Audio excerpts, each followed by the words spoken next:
This video is brought to you by Miniature Market. Thousands of board games, miniatures, and paints, discount prices at miniaturemarket.com. Hi everybody, welcome to another review corner. Today we are talking about, well, we've got GW here at Miniature Market, so why not start out with some of the easier things that they have and some of the more affordable little box games that are kind of interesting. And when I talk about that, I talk about something that's been around for over 30 years, and we're talking about the reprint of, Lost Patrol. So, I'm not going to explain all the rules, but let's go take a look at this really cool game. Now, for demo's sakes, we're not going to show all the tiles, all the Space Marines and everything, but we're going to just explain everything so you have a good gist of what's going on here. They come with, or as you can see, very easy to put together pieces. I'm using some Scouts and some Genestealers that I have from, I've already painted, so that those are basically extras for me. But they still keep up with the same great quality for a cheaper game and everything that you need to put them together. And it's just tremendous quality as far as miniatures. I don't think there's a company out there that's better. Now what happens is the Scouts start on this particular tile with all the different directions, and the Genestealer player will have these pile of tiles, and they will take and they will lay out these tiles around. What they're trying to do is get to the last tile, which is the escape pod. So that would actually go on the bottom of the pile. Now as they're laying this out, as you can see, it has to face a certain way. So as you can see, it's going that way, so it's turned. So they would not add another tile to this. But on a straightaway such as this, they can still see farther, so they will keep on going until they get another bend. You can never just take a piece and bend it into another piece like this. Okay, that is a no-no. That has to go, unless there's no place else to put it, into a area where there is an open path. Now the Scouts get to move two moves. They get two actions. They get a move action and a fire action. You can either do a move and a fire, or you can do a move or fire, whichever comes first. Now like we were talking about, you would keep on putting these tiles around. This one here, of course, has a straightaway. This has a straightaway. But you have to determine where you're going to go. You're going to say, okay, I'm going to put a tile here. So you would put one here, and you would put one here. Notice this one has a lot of formation here. That is called Bramblewood. That, when a Space Marine goes into it, they have to roll a 4, 5, or 6 to get out of it, so it can slow down your pace. And what you're trying to do is use up as many tiles as you can to get to that bottom tile.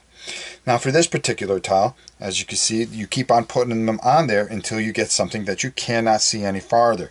So you would keep on going around and just building this entire thing. And I'm trying to find round tiles so we can just end this. There we go. And then of course this one here, and that would stop there. The Genestealers have 3 actions. Okay, what they can do is they can bring in 1, which would cost 1 action, and then they can move. You can move this guy 3 actions if you wanted to. If you had 2, he would be able to move 2 spaces. If you had 3, which is the maximum that you can have in a square for both the Scouts and the Genestealers, you can only move 1 square. Then if you are in a square that, and forgive me for, these guys are very sharp and very pointy, so be careful. If you have Genestealers here, they can perform an assault. Now an assault, they are 2 points each, so 2, 4. So the Marines that are in this square would, when they're attacking, would have to roll a better than a 4 or better. A 4, of course, which we just rolled, would tie. Okay, and on a push, the Space Marines move back. Now when they get to shoot, they have as long as they have line of sight, they have to roll a 6. So each guy would get two shots. Like, for instance, our captain here rolled twice and he missed, even though he got a 4 and a 5. There we got a 6, and you would only kill one. And then we would roll again, and it really comes down to a lot of luck. Another thing that happens is our captain here and our heavy gunner, if our heavy gunner is here, he can add +1 to support. So now instead of a 4, or in this situation where we have 3 Genestealers in the same square here attacking, he can add +1, and because this is the captain, he would get +1. So you would need a 4. If we only had this, you would need only a 2 or better to beat the score. Now, that is only when they are assaulting. They do not get these bonuses when they attack, which makes it hard because you can only kill them on a 6. So that's where a lot of luck comes into this. One thing here is, should you roll a 6, for this particular instance, if you got the bonus and you rolled a 6 and actually beat their number when they're assaulting, they actually lose one guy, even though the Genestealers are assaulting. Anytime you beat the number that's needed.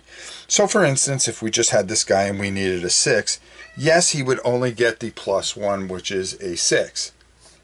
So a 6 would automatically be a draw. But if there was 2 guys here, and you needed a 4 or better, and our guy rolled a 5, well, guess what? They would lose one Genestealer and he would survive. Now, again, if they don't roll any of those numbers, there's no modifiers, there's no saving throws, there's no nothing. They're gone. That's it. See ya. So long. The idea is to get all the way through and hopefully make it to the last tile. As long as you get one guy to this particular tile, you win the game. But that's easier said than done. Also, another thing is, and this is just a quick rule, that the jungle consistently changes. It's constantly changing. So what will happen here is, if you can move 2 squares and see anywhere else, okay, like you can only see from here and here, you would actually lose this tile. And you can actually have it if you have guys way apart, that you can actually lose the jungle, because supposedly the jungle is always evolving on this thing. Another way that they can lose is if they run into a dead end. There's no place to go. So say for instance this was the only place that could be put, and this is a dead end and there's no other place to go. If they run out and there is no other tiles that can be laid down, the scouts lose. So as you can see, this is very, very hard, very impossible for the scouts, but very rewarding if you're the Genestealer player. So let's send it up top and get my final thoughts on this one. Well, there you have it. Another classic from GW. This is a game that a lot of people really kind of complain over, or either you love it or you hate it. I like it. I think it's a good filler game. I think it's kind of fun. You want to play in that universe, but you don't want to spend 2-3 hours playing, you know, something that you could just whip out as maybe an end of night thing, or maybe you just don't have a lot of time and you just want to play for about an hour or so. So this is a nice little game. It's impossible pretty much if you are the scouts, but that's what kind of makes it kind of fun, at least for me, is that it's almost impossible. So the closer you get, you're like, oh my god, I'm going to do this one day. So sometimes you keep on playing it over and over. The other thing is that people complain about, it's a lot of dice rolling. A lot of luck is involved. I don't mind that. I'm a dice chucker at heart. So for me, I can see that. But this is a game that is... it depends on somebody's taste. I have to say, personally, I like it. I enjoy it. I think it's a fun little thing. I think it's something that you could switch sides and see who gets farther by counting up the end tiles and determine a winner that way. Or maybe you just win outright and outsmart and outluck the Genestealers. Who knows? That's possible. So, if anything, I have to give this a 3 out of 5.